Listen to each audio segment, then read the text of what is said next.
November 21st, 2013, Fort Wayne, Indiana. In the quiet town of Fort Wayne, Indiana, life went on as usual. Autumn leaves covered the sidewalks, and the cold began to announce the arrival of winter. The community was united and everyone knew each other by name. Susan Miller, a 38-year-old housewife married for 15 years to John Miller, was one of those well-known figures. Mother of 2 children, Susan led a life that, in the eyes of many, seemed perfect. She took care of the house while John worked at a local car factory. But what no one knew, not even John, was that behind this facade of normality, Susan was hiding a disturbing secret. It all started a few months earlier.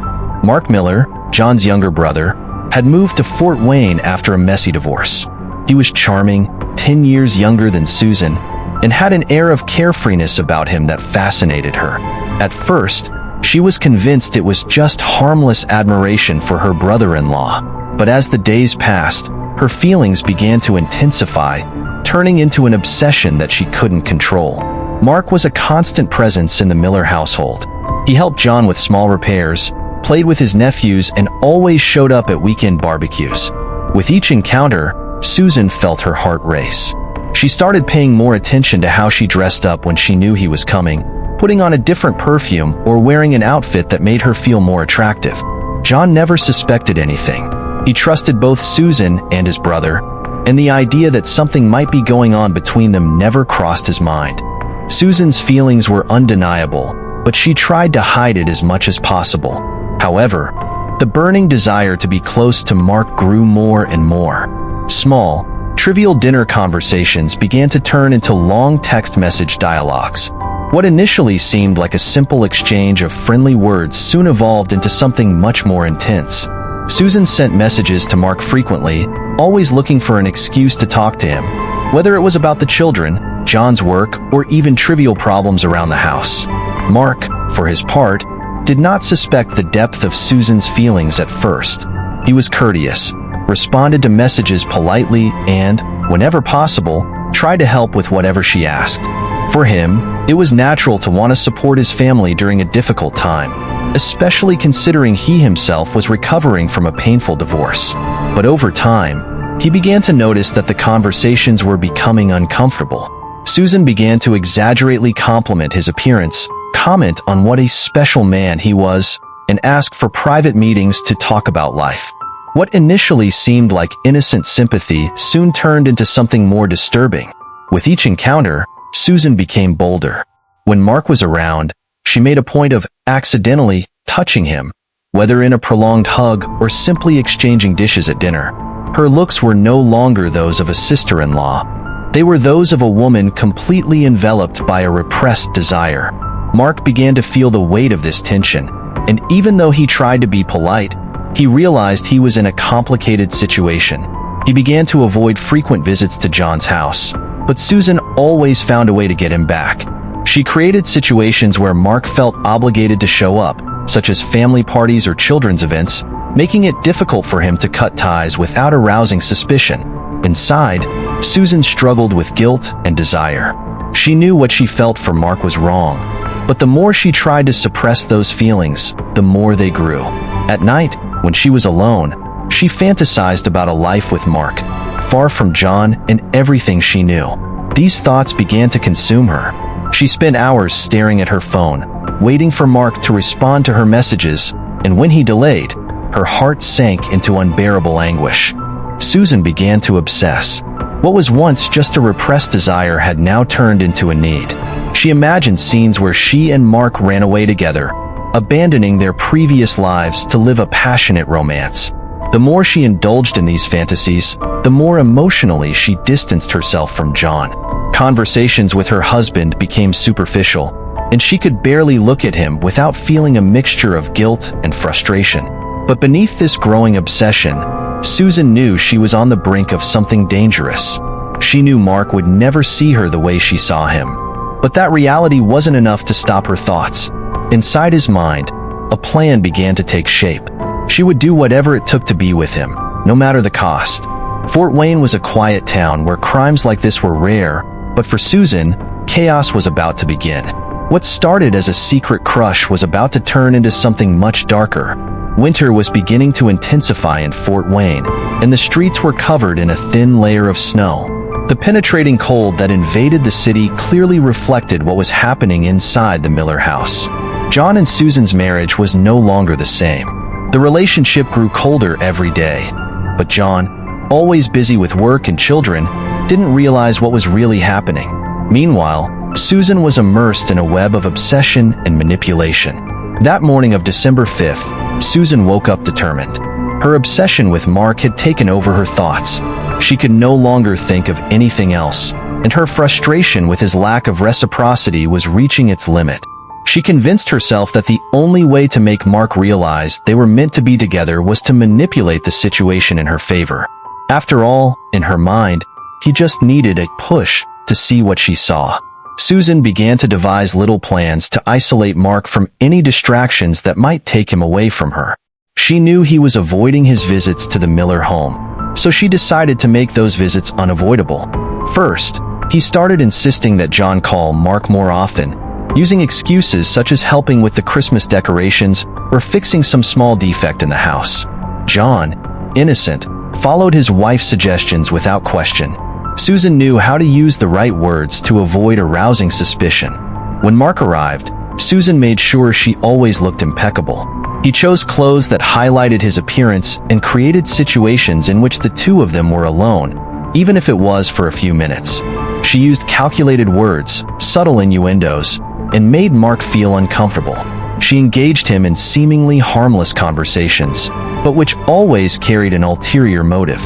Mark began to feel like he was being hunted, but he avoided confronting her directly, trying not to create a tense atmosphere among the family.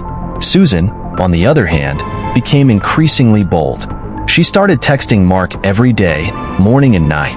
At first, it would talk about trivial things, like asking if he was okay or if he needed anything. But soon the messages evolved into something more personal. Susan would say things like, "I can't stop thinking about you," and "I know you feel the same way, you're just scared to admit it." Mark tried to keep his distance, responding vaguely or simply ignoring him, but Susan took this as a challenge. The tension between them increased. Mark felt increasingly trapped. He considered telling John everything, but hesitated.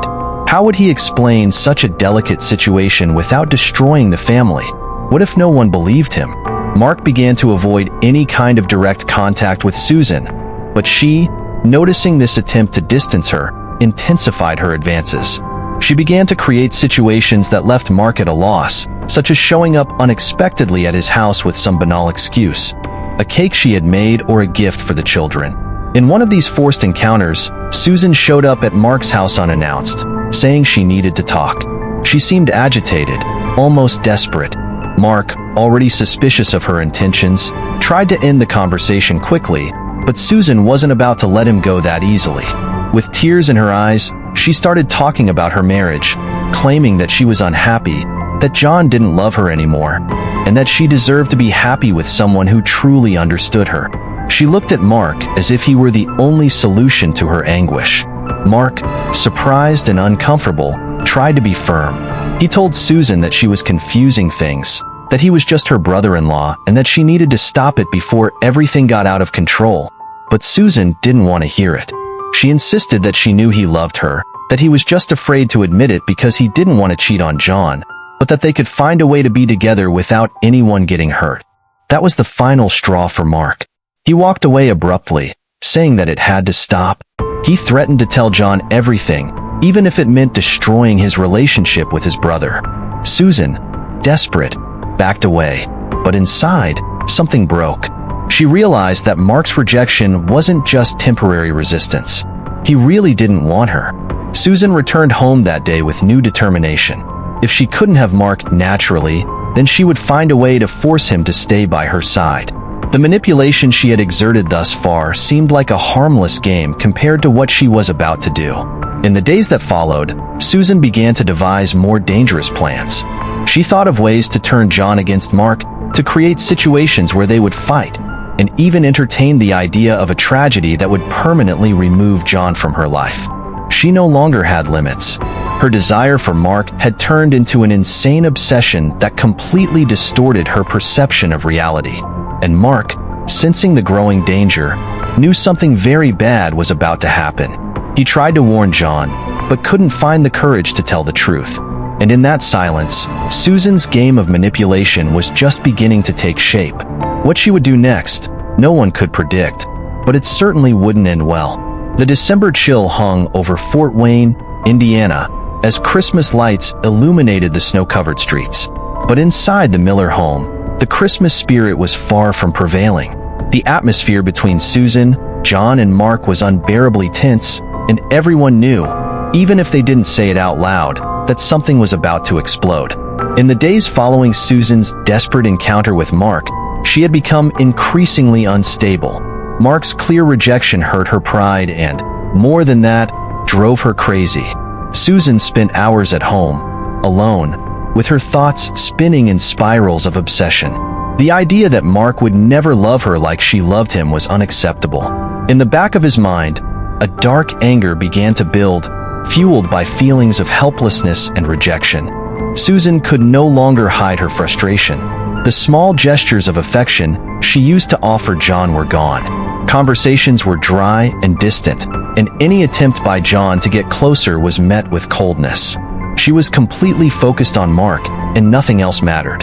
The obsession had reached a point of no return, and Susan knew something needed to change, but not in the way everyone imagined. On the afternoon of December 15th, Susan made a decision that would change everything. She had spent the last few days hatching a plan that she believed would solve all of her problems. The idea was simple and tragic. If John was out of the way, nothing would stop her and Mark from being together. In Susan's distorted mind, the forbidden love she felt for her brother-in-law justified any act. And for her, it wasn't just a passion. It was his destiny. That night, John came home exhausted, as usual. He had worked a double shift at the factory to make up for extra Christmas expenses, unaware that his efforts to keep his family comfortable were futile in light of what was to come. Susan greeted him with a fake smile, disguising the turmoil that was boiling inside her. She had prepared an elaborate dinner as a last attempt to create a calm atmosphere before the chaos she planned to unleash. Mark was also invited to dinner that night, at Susan's insistence. He hesitated to accept, still suspicious of his sister-in-law's intentions, but ended up giving in. He wanted to keep things as normal as possible and avoid any unnecessary friction with John, who was still completely oblivious to what was going on between his wife and his brother. At the table, the atmosphere was tense. John chatted casually, trying to include Mark and Susan in the conversation, but they both seemed distant, caught up in their own thoughts. Susan, on the other hand, could barely hide her nervous excitement. She knew what she was going to do, and the thought of finally ending the situation made her uneasy. She believed that, after that night, everything would change, and for the better, in her troubled mind. After dinner, Susan treated everyone to a glass of wine. John, exhausted, gratefully accepted, while Mark hesitantly picked up a glass as well, but drank slowly, still alert. Susan, however, had a sparkle in her eyes that Mark couldn't ignore. He started to feel more and more uncomfortable. Something was wrong, and he knew that night would not end well. That's when John started to feel strange. His vision became blurred, and a feeling of weakness took over his body. He tried to speak, but the words came out jumbled. His head felt heavy, and he soon found himself unable to stand. Mark, scared, quickly got up to help his brother, but Susan was already ahead. "He's fine," she said coldly, holding John by the shoulders and trying to lay him down on the couch. Mark, confused and worried, looked at Susan, but she avoided his eyes. Something about the way she acted gave him a chill. Mark tried to call an ambulance, but Susan blocked the way, saying John just needed to rest. She stated that he was exhausted and that it was normal after so many hours of work, but Mark knew that wasn't the case. The look in his eyes said something much more sinister was going on. Then, suddenly, the penny dropped for Mark. He looked at John's wine glass and then at Susan. Shock and horror washed over him. "What did you do?" Mark asked, his voice wavering. Susan smiled slightly, a smile that was anything but welcoming. I did what was necessary. Now, we can be together. You don't have to fight this anymore, Mark. Everything will be resolved." Mark froze. He didn't know what to do. The woman in front of him was not the Susan he knew. She was a stranger, someone who had lost herself in her own madness. He knew he needed to act quickly, but every second that passed seemed like an eternity. John was lying on the couch without strength, and Mark knew he didn't have much time. He ran towards the door, but Susan grabbed his arm, screaming in despair. "You can't leave me, Mark. I did this for us." She tried to hold him back, but Mark managed to free himself and ran away, calling the police as he fled the house. Susan stood still for a moment, watching Mark run away. Desperation took over her, and she realized that everything was falling apart. The plan that seemed perfect in his head was crumbling before his eyes. She ran to John, trying to wake him up, but he was inert. The effect of the poison had already taken over him. The sound of police sirens echoed down the icy Fort Wayne street. Within minutes, officers were at the house, and Susan was quickly restrained, screaming and crying in disbelief of what had happened. Mark, still in shock, watched from the sidelines with a heavy heart, knowing that the tragedy he had feared had finally come to pass. And so, the Millers' apparently peaceful life fell apart in a blaze of madness and violence, leaving marks that would never be erased. The sun hadn't even risen in Fort Wayne on December 16, 2013, but the Miller home was already filled with chaos.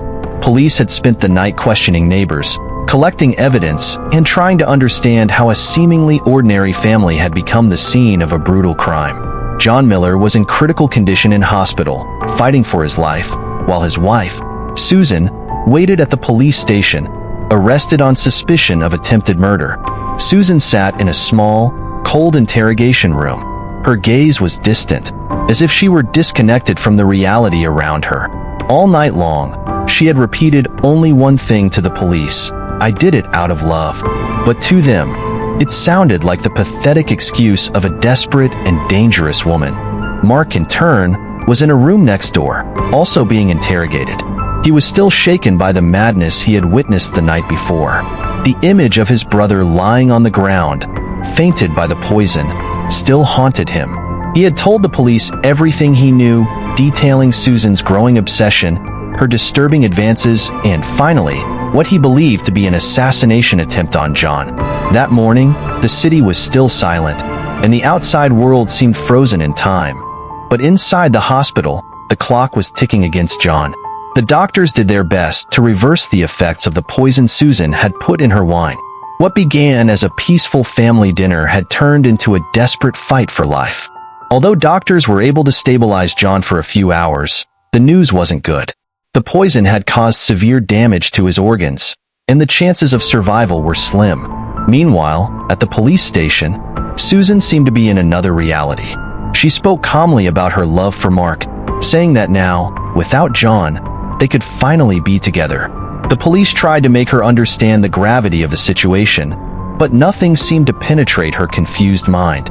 To Susan, what she had done was a proof of love, and in her twisted mind, it made sense. Around noon, the news everyone feared arrived. John Miller didn't make it. He had died as a result of the damage caused by the poison, and now, the case that was previously treated as an attempted murder had turned into a murder.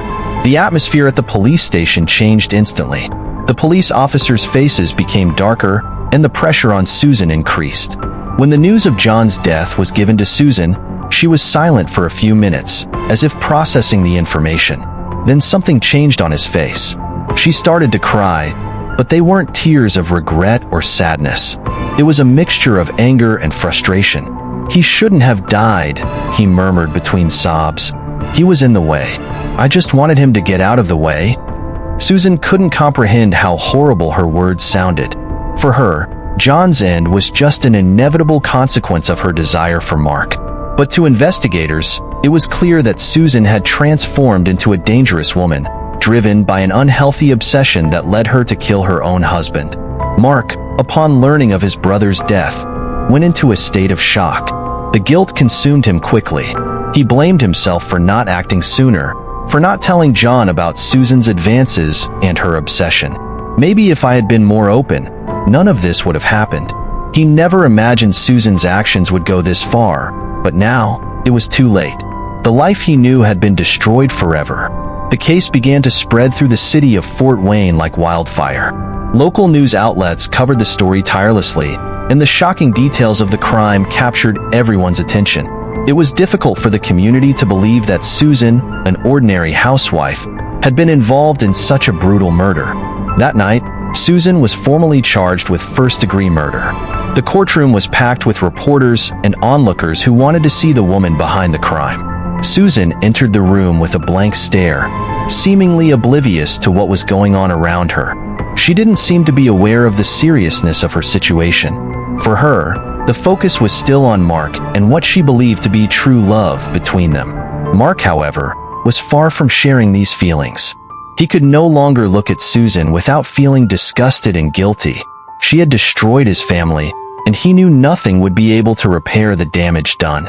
The tragedy that began with a forbidden passion had become a real nightmare, leaving deep scars in the lives of everyone involved. And so, what began as a silent obsession hidden in the darkest corners of Susan's mind ended in a tragic murder, taking the life of John Miller and devastating the small community of Fort Wayne. Susan's trial was just beginning, but for those left behind, the sentence had already been given, live with the consequences for the rest of their lives.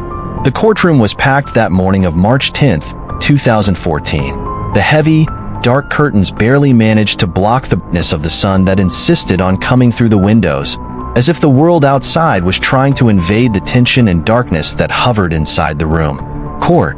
All eyes were fixed on a woman who, until a few months ago, was just another housewife among many in Fort Wayne. Susan Miller, accused of first-degree murder, sat next to her lawyer, her eyes blank and her face impassive. The affair that had begun with forbidden love and culminated in the death of her husband, John, was about to come to an end. The trial had been the talk of the town for weeks. The crime, marked by family intrigue, betrayal, and a destructive obsession, captured the attention of local and national media. Headlines spoke of Susan as a femme fatale, a woman who had seduced her own brother-in-law and committed a heinous crime to ensure he was hers alone. The case wasn't just about murder. It was about how far the human mind could go when fueled by obsessive desires. Prosecutor Mark Reynolds stood to present his case to the jury. He described Susan as a cold, calculating woman who meticulously planned her husband's death.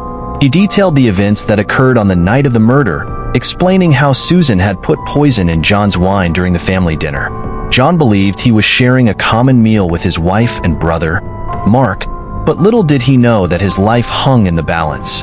Reynolds emphasized that despite Susan's attempts to appear innocent and distraught, it appeared that she knew exactly what she was doing. The purchase of the poison, the messages exchanged with Mark, and even her behavior after the crime indicated that she was fully aware of the consequences of her actions.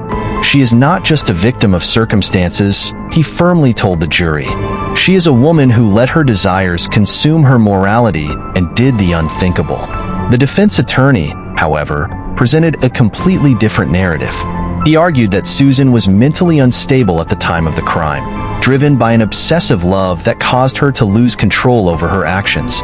He brought experts to testify about Susan's psychological fragility, describing her as a woman who had suffered emotional abuse in her marriage and who, over time, began to see Mark as her only way out. For the defense, the crime had not been premeditated, but rather the result of a disturbed and collapsing mind. Mark, John's brother, was called to testify as a key witness for the prosecution. He entered the courtroom with the weight of guilt written all over his face. The relationship between him and Susan had been explored in depth during the trial, and the tension between them was palpable. During the deposition, Mark spoke about how Susan had become obsessive, constantly trying to seduce and manipulate him. He told the jury that although he had never reciprocated Susan's feelings, he feared that his inaction had contributed to his brother's death. Mark recounted John's final moments that tragic night. He described how his brother began to feel unwell shortly after dinner, how his face began to lose color, and how he collapsed. I tried to help, but it was too fast. By the time I realized what was happening, it was too late. His words carried a tone of deep regret, and it was evident that he was still struggling to accept what had happened. Throughout the trial, the evidence against Susan accumulated. Text messages, recordings of conversations, and even the invoice for purchasing the poison painted a devastating picture. The jury seemed increasingly convinced of Susan's guilt. However, the defense lawyer continued to insist on her mental fragility, asking the jury to consider a milder sentence, claiming that Susan needed psychological treatment and not severe punishment. Finally, after weeks of intense testimony and heated arguments, the trial reached its decisive moment. The judge instructed the jury to retire to deliberate. The entire city was in suspense. Everyone wanted to know what the fate of Susan Miller would be, the woman who had destroyed her own family through a deadly obsession. After hours of deliberation, the jury returned to the courtroom. There was absolute silence when the verdict was read. Guilty of first-degree murder. Susan didn't react. Her gaze remained blank, as if she were oblivious to what was happening. It was as if she already knew her fate was sealed the moment she put the poison in John's wine. The judge sentenced Susan to life in prison without the possibility of parole. She would be transferred to a maximum security penitentiary, where she would spend the rest of her days reflecting on what she had done. For many, the sentence brought a sense of justice, but for others, especially Mark, the case left deep and permanent scars. The Millers' tragedy would never be forgotten. The case served as a grim reminder of how human desires can turn into something terrible and destructive. Fort Wayne would slowly return to its routine, but Susan Miller's name and John's tragic fate would continue to echo in conversations, like a warning of the fatal consequences of a forbidden passion. And so, the trial came to an end, but the impact of the crime would remain, leaving an indelible mark on the lives of everyone involved.